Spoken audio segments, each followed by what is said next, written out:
আমার স্ত্রী আমার সৎ ছেলে এবং তার বডি পিলোর জন্য আমাদের বাজির পেছনের উঠোনে একটি বিচের আয়োজন করছে।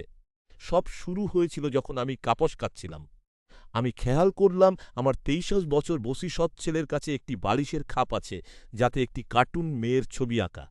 ওটা একদম জীর্ণ আর পুরনো হয়ে গিয়েছিল, তাই আমি সেটাই করলাম যা যে কেউ স্বাভাবিকভাবে করত। আমি ওটাকে পুরনো কাপজের ব্যাগে ফেলে দিলাম। সে শুধু মন খারাপই করল না, তাকে দেখে মনে হচ্ছিল সে এখনই কেঁদে ফেলবে। সে ওটাকে আবর্জনা থেকে উদ্ধার করল এবং আমাকে বলল যে আমি যেন আর কখনোই ওটাতে হাত না দিই।